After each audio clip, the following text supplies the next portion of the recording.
Ang Psalm 119 ay ang pinakamahabang chapter sa buong Bible. Binubuo ito ng ilang verses?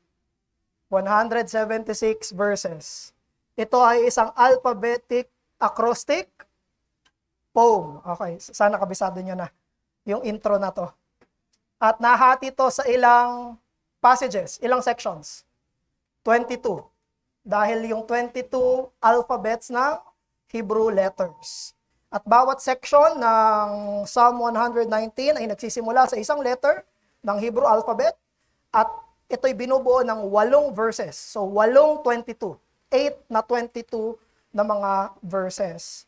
Pinapakita sa atin dito, at least dito sa Psalm 119, na ang Diyos ay hindi lang lumikha o hindi lang siya yung pinagmumula ng katotohanan, siya rin ang pinanggagalingan ng kagandahan.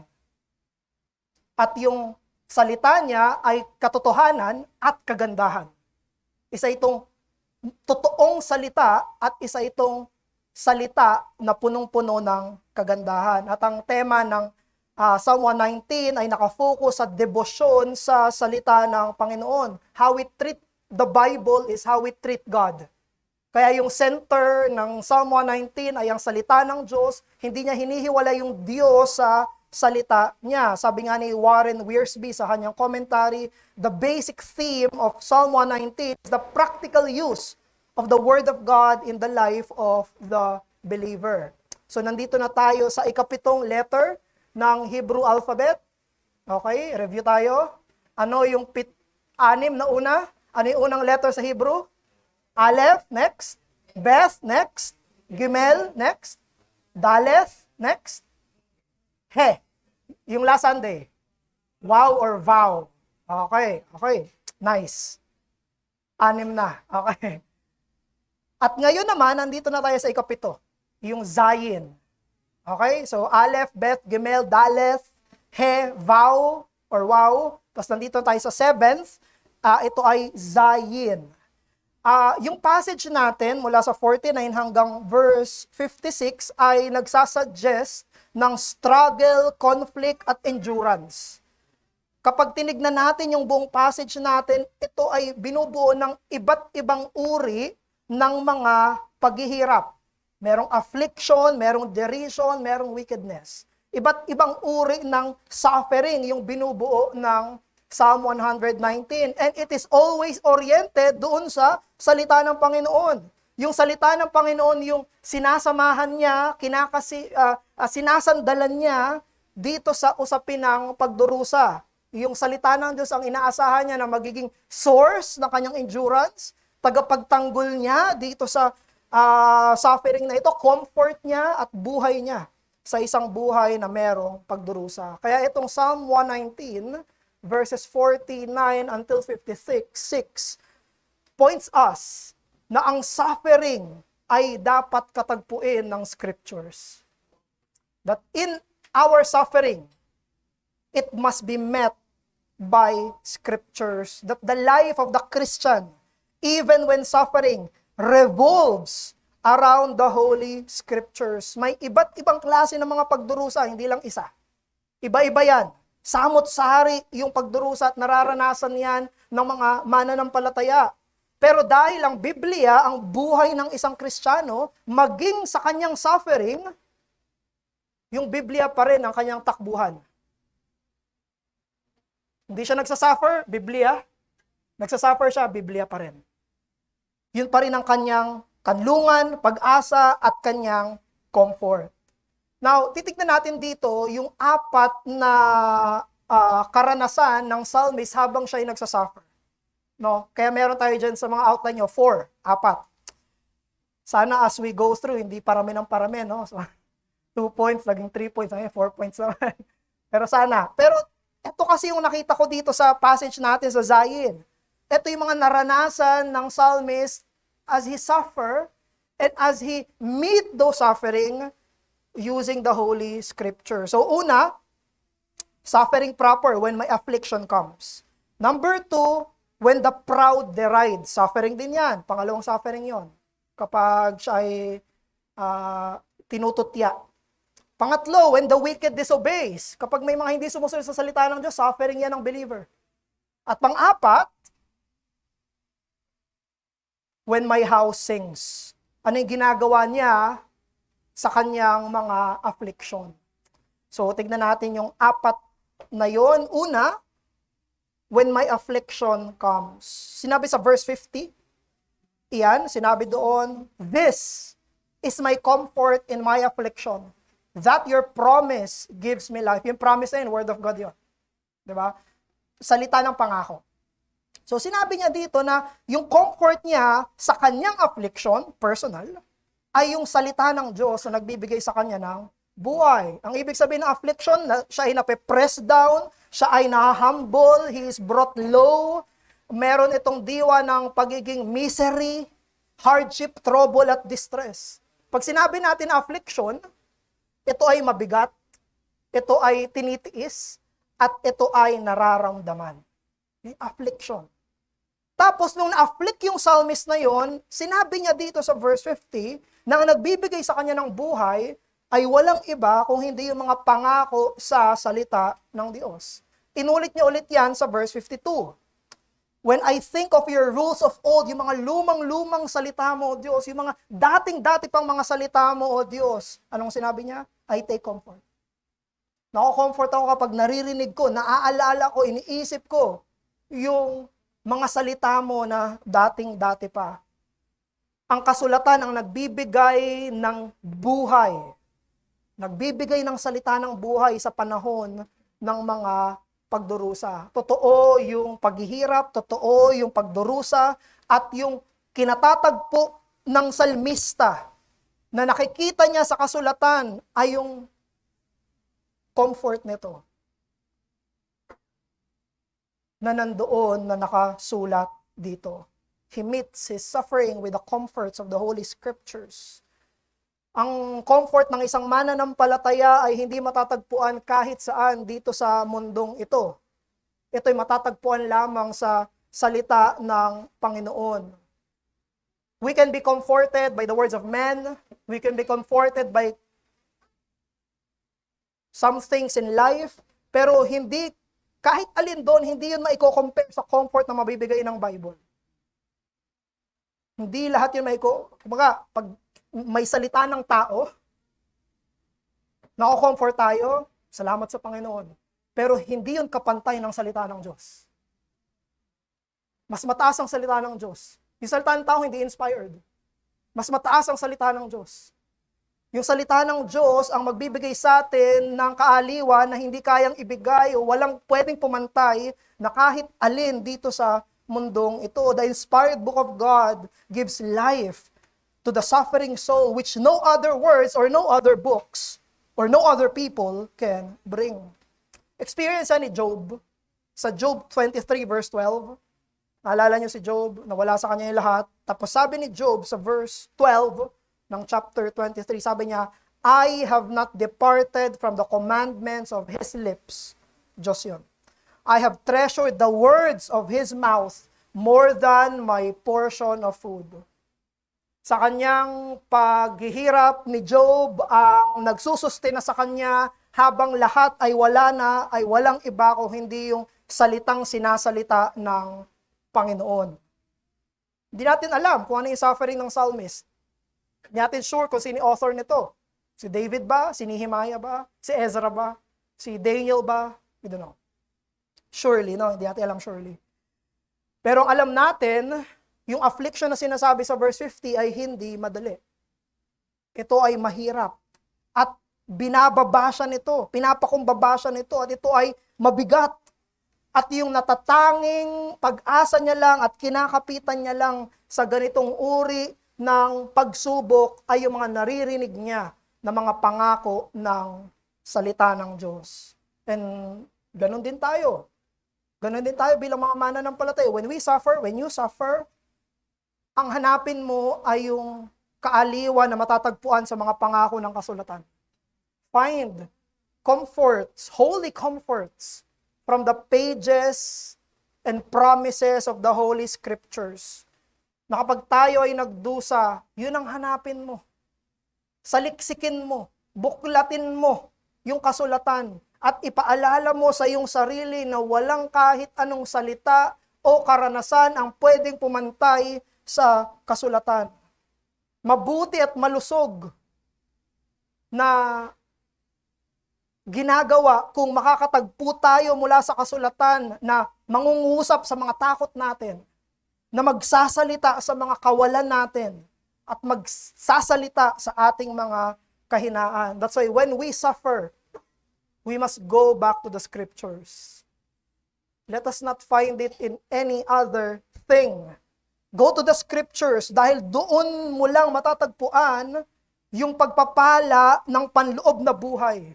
Buhay para sa kaluluwa mo, buhay para sa puso mo. Yung sinabi, it gives you life. Number 2, pangalawang suffering ay yung suffering ng verse 51. Sinabi sa verse 51, "The insolent utterly deride me, but I do not turn away from your law." Ito yung pangalawang suffering ngayon. Unang suffering, normal. Alam natin yon, yung mga kabigatan sa buhay. Pero pangalawang suffering niya ay siya ay hinahamak, tinututya dahil sa kanyang pananampalataya. Sino yung nanunutya sa kanyang? Sabi dito, insolent. Siguro kung iba yung mga versions ng Bible nyo, pwedeng makita nyo lang, proud. Yung nakalagay dyan ay, those who are proud. Ito yung mga arrogante, mga mayayabang, mga presumptuous, mga lumalaban sa otoridad. Kasi pwedeng si David to, hindi natin alam.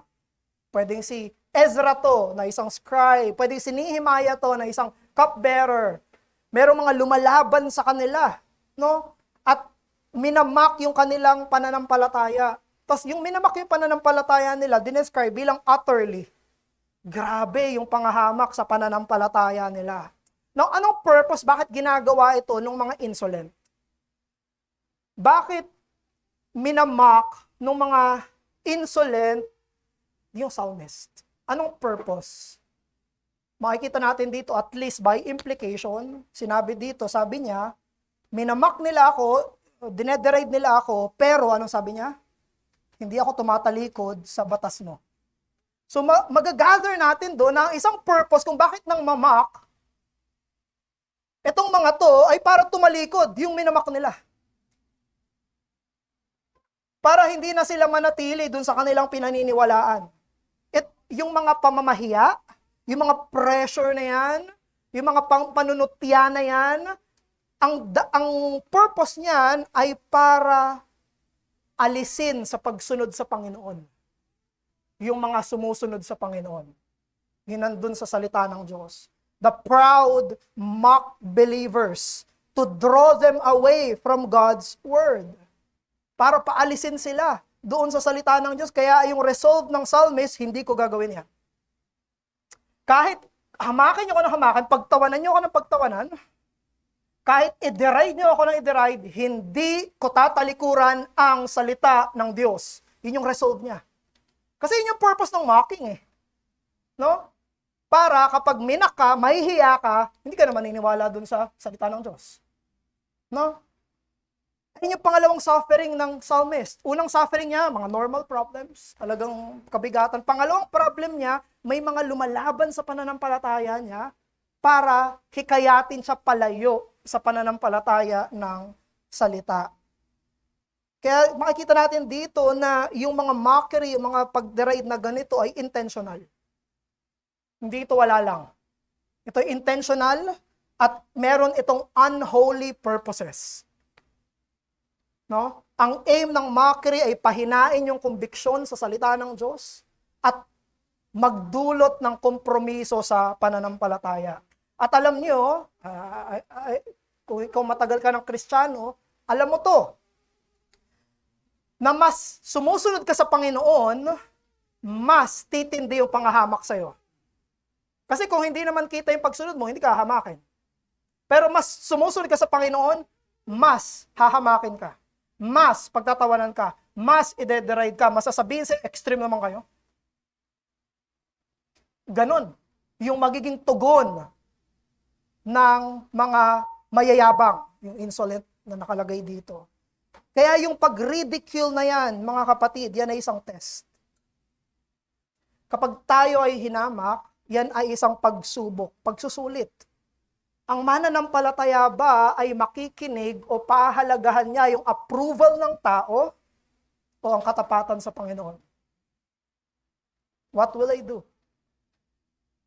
Bibigay ba ako dun sa mga pangahamak nila? Bibigay ba ako sa mga panunutya nila? Lalayo ba ako sa salita ng Diyos para hindi nila ako asarin? Para hindi nila ako tutsain? Para maging in ako kasama sila? O maninindigan ako katulad ng psalmist? Or sasabihin ko katulad ng psalmist, the insolent deride me, but I do not turn away from your law. Do your best. Proud, I will not forsake the law of God. At yun yung kailangang mangyari sa atin bilang mga mananampalataya. Tanggihan natin yung pagtalikod sa salita ng Diyos sa kabila ng lahat ng panunutya ng hindi nananampalatayang mundo. Sa kabila ng lahat ng ito, do not forsake the word of the Lord. Pangatlo, ito yung pangatlong suffering niya.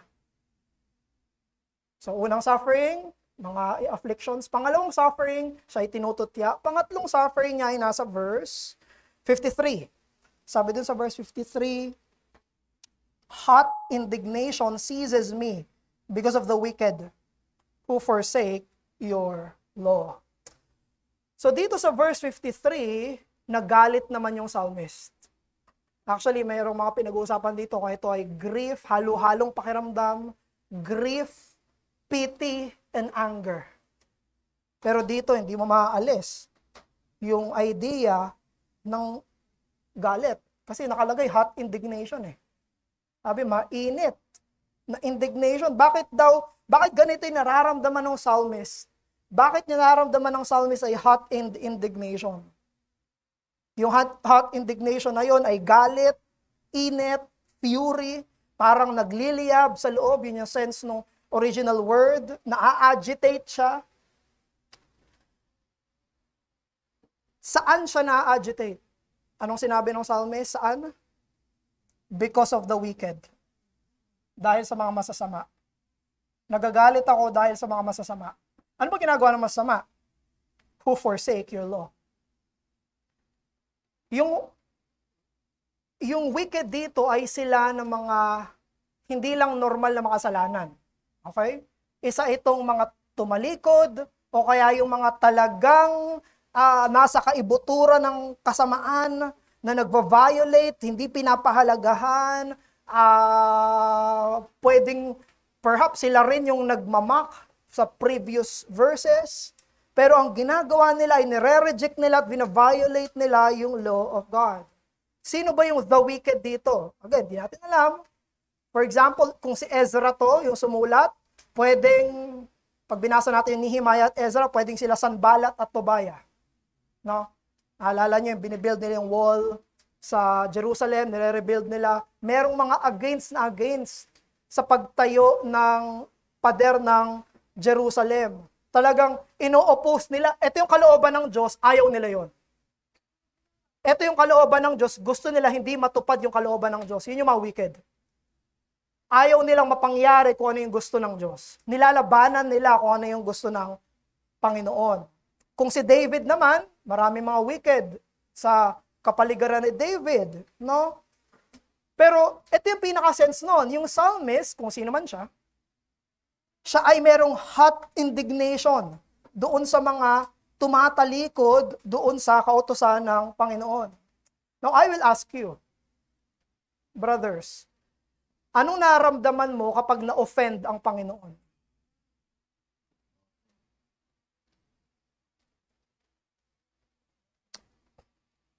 Anong nararamdaman mo kapag na-offend yung Panginoon?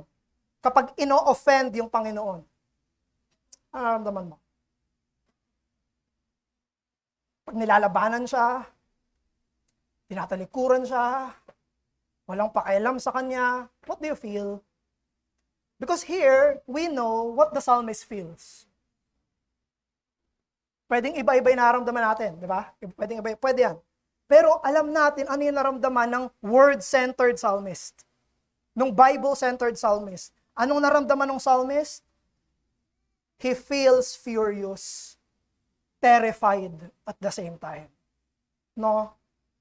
Ang isang Kristiyano ay nasasaktan at nagkakaroon ng banal na indignasyon kapag ang mga masasama ay nilalabanan yung salita ng Panginoon. Ang mga mananampalataya ay nabibigatan kapag nilalabanan yung salita ng Panginoon. Kung ang isang mananampalataya ay kinoconform sa image ni Christ, mamahalin niya kung ano yung mahal ni Christ at kaaayawan niya kung ano yung ayaw ni Christ. At magagalit siya kung saan galit si Christ. No? At dito nakita natin ano ba'y nararamdaman ng Diyos sa mga wicked? Ano ba'y nararamdaman ng Diyos sa mga lumalaban sa Kanya? We know. There's wrath of God for the wicked. At dito nakita natin yung psalmist na inline siya sa karakter ng Diyos. Inline yung nararamdaman niya sa karakter ng kaniyang Panginoon. Mga kapatid, ito yung third suffering niya. Unang suffering niya ay may sarili siyang afflictions. Pangalawang suffering niya, may mga nangmamak sa faith niya. Ang pangatlong suffering niya ay kapag hindi sinusunod yung Diyos niya. Suffering ito, mga kapatid. Mabigat ito. Ito'y pagdurusa ng mga nagmamahal sa Diyos. Ito'y pagdurusa ng may pakialam sa salita ng Diyos. Ito'y pagdurusa ng merong puso sa kaluwalhatian at kataasan at pagiging karapat-dapat ng ating Panginoon. Kahit na hindi yung psalmist yung hindi sinusunod, nasasaktan siya at nagsasuffer siya. Hindi naman sinabi ng psalmist, siya yung finorsake eh. Hindi siya yung finorsake. Hindi yung psalmist yung finorsake. Yung kautusan ng Diyos yung finorsake, pero nagagalit siya. If we will be offended for someone, let's be offended for God. Kung magagalit tayo para sa iba, magalit tayo para sa Diyos. Ma-offend tayo para sa Diyos. Yun yung nangyari dito. Pero bakit nangyari ito sa psalmist? Kasi may pakialam siya sa salita ng Diyos. At may pakialam siya sa kaluwalhatian ng Diyos. Alam nyo, mga kapatid, lahat tayo pwede mag-suffer eh. Lahat ng tao, regardless, believer ka, unbeliever ka, pwede mangyari sa iyo yung first suffering. Affliction. Believer ka, unbeliever ka, pwede sa iyo mangyari yung second suffering, yung minamak. Kasi pwede namang, hindi tama yung paniniwala mo, pero minamak ka eh. Di ba? Pwede pa rin yun. So, pwede pa rin yun. Pero ito, pangatlo, kakaiba to. Kakaiba to. Kasi yung masasaktan lang kapag nasaktan yung Diyos ay sila na may pag-ibig sa Diyos. Pang-Kristiyano tong pangatlo. Na unique ha, unique. Lahat tayo pwede mag-suffer for many reasons at pwede rin tayong can be mocked for many reasons, pero hindi lahat ay pwedeng masaktan kapag fino-forsake na yung law of God. At ito yung parte ng suffering ng isang true believer. May isang example ako sa 2 Peter chapter 2 verse 7 to 8. Merong isang character sa Old Testament na pinagdududahan natin yung salvation. Si Lot. Si Lot. Yung, ano ba siya ni Abraham? Pamangkin. Pamangkin siya ni Abraham. Tapos itong si Lot, kung titignan mo yung buhay niya, talagang mali-mali decision sa buhay nito eh.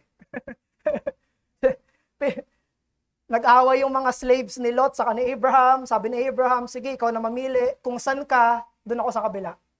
So, nagparaya si Abraham. Pinili ni Lot yung mas magandang lugar. Okay, mas magandang lugar. Kaya lang, alam niyo yung problema? Mas malapit sa Sodom and Gomorrah.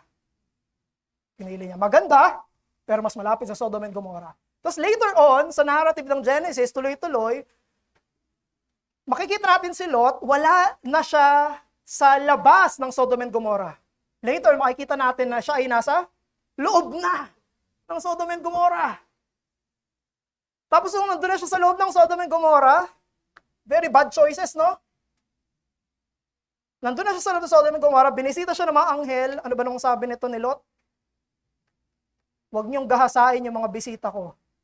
Eto na lang, mga anak kong dalaga. Sipin niyo yun? Hindi maganda yung pinapakita ng Genesis para kay Lot. Kaya lang, mga kapatid, sa New Testament, according kay Peter, sa 2 Peter chapter 2, verse 7 to 8, ito yung sinabi. 2 Peter chapter 2, verse 7 to 8, kaya yung basahin ko ha. Sabi dito, verse 7, and if He, si God rescued righteous Lot. What? Ang tawag ng New Testament kay Lot ay righteous Lot. Greatly distressed by the sensual conduct of the wicked. For us, that righteous man lived among them, yung Sodom and Gomorrah, day after day, he was tormenting his righteous soul over their lawless deeds that he saw and heard. Tindi, no? Ito yung sinabi ng New Testament kay Lot. Mali-mali man mga desisyon ni Lot, pero ligtas siya. He was saved. He was redeemed. At nung nandun daw siya sa loob ng Sodom and Gomorrah, bagabag daw yung, hindi niya gusto yung mga nakikita niya. Hindi niya gusto yung nangyayari. Hindi niya gusto yung pamumuhay ng mga tao doon. Pinili niya yon pero ayaw niya sa mga nakikita niya. Sinabi ng 2 Peter, verse 2, 7 to 8. You see, Lot was a very dubious believer. Siya ba ay believer o hindi? Pero, ito yung pinagkaiba ng mananampalataya sa hindi. Mananampalataya ka o hindi, pwede kang magkaroon ng bad choices. Mananampalataya ka, hindi pwede kang magkaroon ng unwise decisions. Pwede yun, nangyayari yun. Sino ba dito walang unwise decision? Na believer? We know, no? Pero itong pinagkaiba ni Lot dun sa mga nasa Sodom and Gomorrah, tormented siya. Balisang-balisa siya, ayaw niya yung mga nangyari. Ang pinagkaiba ay yung puso. Ang pinagkaiba ay ano yung puso, ano yung kalooban. Nasasaktan siya sa mga makasalanang pamumuhay at ginagawa ng mga nakapaligid sa kanya, mga kapatid. Ang isang tupa ay pwedeng nasa isang lugar kasama ang mga lobo, pero hindi komportable ang tupa kasama yung mga lobo. Ang isang tupa ay pwedeng kasama yung mga kambing sa isang lugar, pero hindi komportable ang kambing ay ang tupa kasama yung mga kambing. It can be. At ito yung nangyayari sa psalmist. Nakikita niya sa kabaligaran niya, may mga masasama, hindi pinapahalagan yung salita ng Diyos, kinakaayawan yung salita ng Diyos at napupuno itong salmistang ito ng pagkabagabag. Brothers, this is the challenge sa third suffering na ito. Count it part of your suffering to witness the rejection of Scripture. Ituring mo bilang pagdurusa mo yung samot-saring pagkakita mo sa mga pagtanggi sa kasulatan. Count it as part of your Christian suffering. This is part of our lot. Pag nakita mo yung mga tao, dinedeny yung Scripture, fino-forsake yung commandment ng Diyos, anong nararamdaman mo? Kung ikaw ay nag-grieve, kung ikaw ay nai-stir up, kapag hindi sinusunod ang kasulatan ng mga masasama, yan ay senyas ng pag-ibig sa Diyos. Yan ay pruweba ng pag-ibig sa salita ng Diyos. Surely, dapat tayong maging maingat na yung ating puot o yung ating galit ay hindi unrighteous anger. Surely, no? Pero yung galit para sa kaluwalhatian ng Panginoon at para sa ebanghelyo at pagiging pagkahari ng Panginoong Hesukristo ay hindi dapat i-disregard. Hindi mo i-disregard. Hindi mo sabihin, hindi, ayoko. Hindi. Do you mean to say, okay lang yon? Do you mean to say, okay lang yung pamamayagpag ng pagbaliwala sa kasulatan? Yung apoy na yan, mga kapatid, ay galing mismo sa kabanalan ng Diyos.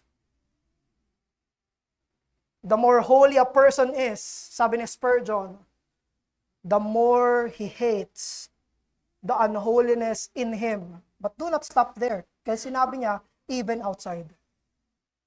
Ayaw natin yung indwelling sin natin, pero ayaw rin natin yung sin sa paligid natin, mga kapatid. Within and without.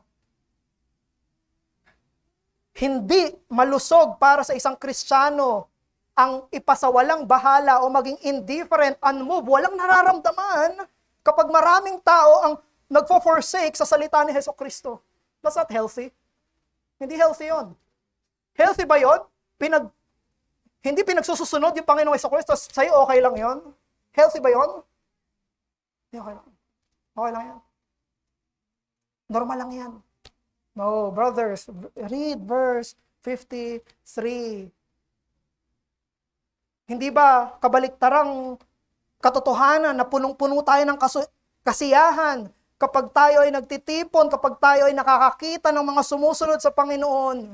Bakit? Bilang mga tupa ng Diyos, kasiyahan natin na mapabilang sa mga tao na nakikinig sa salita ni Kristo, sinusunod yung pahina ng kasulatan.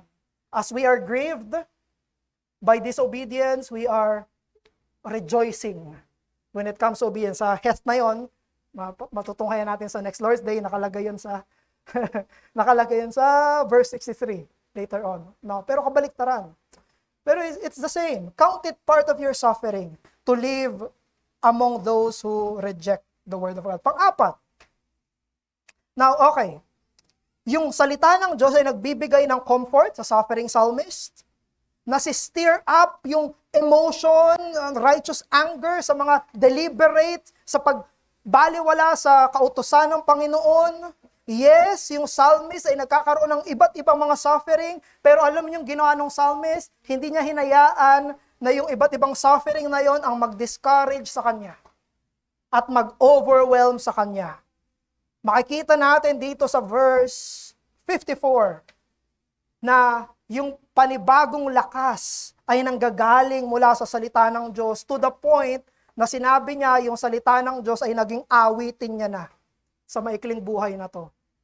Sinabi niya sa verse 54, your statutes, word of God yun, have been my songs in the house of my sojournings. Kasi sa panahon nila, kapag nagta-travel sila ng malayong lugar, often sila'y kumakanta para yung kanilang nakakapagod na paglalakbay, nakakapagod na paglalakad, ay at least mapagaan man lang, at least maging lighter man lang at maging more pleasant. Kaya sinabi dito ng psalmist na sa kanyang pagiging pansamantala sa mundong to, sinabi niya, ang kasulatan, yung word of God, ang kanyang naging mga awitin. Hindi ako nakaka-relate dito sa specific na to kasi hindi naman madalas nangyayari sa atin yun na kumakanta habang nagta-travel, no? Pero naalala ko nung pumunta kami ng Quezon. Yung mga ibang kalalaki nagkantahan, nagbijoke dun sa likod, no? Pero ito yung nangyayari. Kapag nagta-travel sila ay umaawit para pag-aangin yung kanilang mga paghihirap. At for the psalmist, yung kanyang mga inaawit ay mga salita ng Diyos. They are the statutes. Parang ito yung sinasabi ng psalmists. Hindi ako pwedeng patahimikin ng mga pagdurusa ko. Aawitan ko ang Diyos ng papuri. Luluwalhatiin ko ang Diyos gamit ang kanyang salita. Hindi ako patatahimikin ng kahit anong paghihirap. My mouth will praise Him. Kaya't maging sa maikli o panandali ang buhay na to, kasi sinabi niya as a pilgrim, the scripture becomes the believer's song. Dito sa maikling buhay na ito, itong naging awitin ng isang mananampalataya Now we will see Christ. Where's Christ here? In all of those suffering, mga kapatid, naranasan to ni Christ. Si Christ ba ay na-afflict? Si Christ ba ay nabigatan? Yes. No? Kaya nga naging comfort yung Word of God eh. Kasi pag binasa mo yung Word of God, makikita mo si Christ bilang isang suffering servant. Nagdusa siya. Isa siyang tao ng pagdurusa, lingkod ng pagdurusa. Ang buhay ni Kristo ay buhay ng pagdurusa. Na paghihirap. At nasaan yung tugatog ng pagdurusa ni Kristo? Cross. The cross. At doon sa tugatog ng pagdurusa ni Kristo, pinasan niya yung ating pinakamabigat na pagdurusa, ang ating mga kasalanan. That's why when we read the scriptures, we are comforted. Uy, nagdurusa ako, pero yung pinakamabigat kong pagdurusa, pinasan na ni Jesus. Pinasan niya na yung mga kasalanan ko. Hindi na ako parurusahan sa mga kasalanan ko. Meron ako iniinda ng mga pagdurusa, pero yung pinakapagdurusa ng lahat ng ito ay pinawi na ng aking nagdurusang tagapagligtas. Mockery. Minak ba si Jesus? Inutterly deride ba siya? No? Si Jesus ay hinamak. No? Sobrang daming humamak sa Panginoong Hesukristo. Alam nyo, nung hindi pa nagmi-ministry si Jesus, hindi siya hinahamak. Alala niyo sa Luke chapter 2? He grew in wisdom and stature in favor with God and men. Favor with men, ibig sabihin, gusto siya ng mga tao. Lumaki siya na may favor sa kanya yung mga tao. Gusto siya ng mga tao. Nung hindi pa siya nagmi-ministry.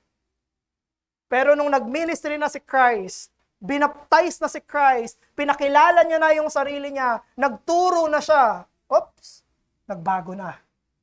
Biglang ayaw na sa kanya nung iba. At hindi lang yon. Habang tumatagal yung ministry ni Christ, pakunti ng pakunti yung may gusto sa kanya. Una, maraming sumusunod eh. 'Di ba? Pakunti ng pakunti. Hanggang nandun na siya sa krus ng Kalbaryo, halos lahat hinahamak na siya. Alam niyo, maging pamilya niya, tinuturing siyang baliw eh. Di ba sinusundan-sundan siya ni Mary sa kanong mga anak niya? Di naniniwala. Even his brothers did not believe in him. Sabi ng scriptures. Tapos nung nandun siya sa krus, hinahamak pa siya ng mga sundalo. Hudyo, hindi Hudyo, Pariseo, hindi Pariseo, magkakampi yung mga magkakalaban para hamakin sa Panginoong Jesus. Tinanggap ng Panginoong Hesukristo ang mga mockeries na yon. Pero anong ginawa ni Christ? Tumalikod ba siya sa salita ng Diyos? Katulad ng psalmist, the Lord Jesus Christ said, but I do not turn away from my Father's law. Hindi siya nayanig. At si Jesus ba ay napuot sa mga kasamaang nangyayari sa kapaligiran niya? Yes. Napuot siya. No? Hindi out of nowhere. Hindi unrighteous anger. Hindi quick anger.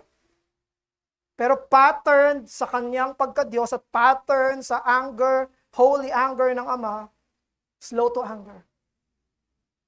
Anong ginawa ni Jesus nung may mga ginawang business yung temple?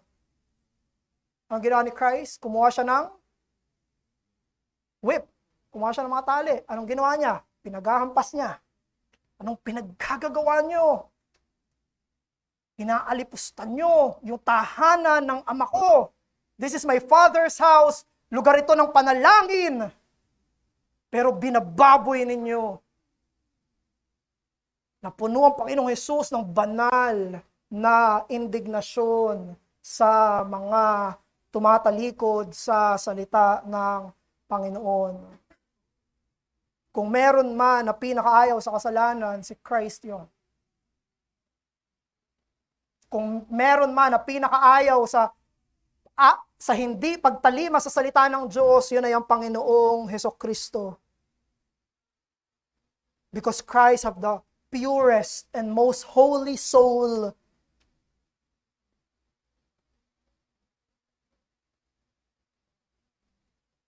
That is true to our Lord Jesus Christ. The Bible is dear to us because in the Bible we see our Savior who is all of this. Who is all of this. Hindi one-sided Christ, but the whole Christ. Kaya mga kapatid, kapag umawit na tayo, kapag inawit na natin ang ating awitin na hindi generic Bible songs, ang ating mga awit ay awit ng pagliligtas. Awit ng Ebanghelyo, awit na tungkol sa ating Panginoong Hesukristo. Ang ating awitin ay tungkol na sa awit ng Ebanghelyo at totoong Ebanghelyo at totoong punong Ebanghelyo yung ating aawitin. Yan yung ginawa ni Paul and Silas. May narinig ko isang preaching sa Acts 16. Nung nakakulong si Paul at Silas dahil sinusunod nila yung evangelistic mandate sa kanila, nakakulong sila, anong ginawa ni Paul sa kanila Silas? Kumanta ng hymns. May isang pastor ako narinig, perhaps, naalala kaya nila to? Naalala nila kaya yung verse 54? Naalala ba nila na your statutes have been my songs in the house of my sojournings? Naalala kaya nila ito? Pero ito'y dalawang tao na nakakulong, na nakatali sa isang madilim na gabi. At merong mas malalim pa kaysa sa kanilang pagdurusa ang namayani sa kanilang mga puso. Yung kanilang pagdurusa ay hindi sila pinatahimik para awitan ng kanilang kaluluwa ang Diyos na may punong-puno ng salita ng Diyos. That's why, brothers, let the redemption of Jesus Christ be your song even in hardship. Wag mo hayaan patahimikin ka ng Diyos, ay patahimikin ka ng pagdurusa. Sa iyong pag-awit sa Ebanghelyo ng Diyos. We are gathering here today. We are gathering in our short life. Buhay natin. Pero tayo, mga kapatid, iba-iba yung mga pagdurusa. Meron sa inyo afflicted. Meron sa inyo minamock. Meron sa inyo may hot indignation dahil sa mga hindi sumusunod sa Diyos. Pero tayo'y nandito para awitan yung Diyos. Pinupuri natin yung Diyos sa ating mga labi. Hindi tayo pinapatahimik ng ating pagdurusa para purihin, awitan, at sambahin ang ating Diyos. Bilang pagtatapos,